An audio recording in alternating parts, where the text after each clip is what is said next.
ऐसा कहा जाता है कि भगवान भक्त की इच्छा पूर्ण कर देते, पर अगर वास्तव में देखा जाए तो वहाँ भगवत इच्छा ही पूर्ण हो रही है, क्योंकि जो वास्तव में भक्त है वो भगवान से विरुद्ध इच्छा करेगा ही क्यों। तो जो भगवान की इच्छा होगी वही भक्त इच्छा करता है और उसी को भगवान पूर्ण कर देते। अब इच्छा में 4 अवस्थाएं हैं। ये 4 अवस्थाएं क्या हैं? पहली अवस्था है जब भगवान भी इच्छामय है और मैं भी इच्छामय हूँ, दोनों की इच्छाएं आपस में संघर्ष करती हैं। इस संघर्ष से हमें दुख होता है। इसके ऊपर की अवस्था है जहाँ भगवान इच्छामय हैं पर मैं इच्छा रहित हूँ। इस स्थिति में भगवान हमसे प्रसन्न होते हैं और जो उनकी लीला हमसे करवानी है, जो आनंद में लीला करवानी है, वो हमसे भगवान करवाते। तीसरी अवस्था है जहाँ भगवान इच्छा रहित हैं पर मैं इच्छामय हूँ।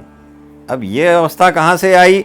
भगवान तो इच्छा रहित हैं और मैं इच्छामय। ये अवस्था योगी की अवस्था है। जब ध्यान साधना योग करके मैं इतना पारंगत हो गया कि मैं जो भी इच्छा करूं वो तुरंत प्रकट हो जाए, तुरंत पूर्ण हो जाए, यही योगी की अवस्था है। और इस अवस्था में भगवान इच्छा रहित हैं पर मैं इच्छामय हूँ, ये भगवान के साथ योग है। और जो चौथी सबसे उच्च अवस्था है जहाँ पे भगवान भी इच्छा रहित हैं और मैं भी इच्छा रहित हूँ, ये अवस्था है पूर्ण कैवल्य, पूर्ण पर ब्रह्म प्राप्ति, जहाँ योगी भगवान की गोद में जाकर बैठ गया है।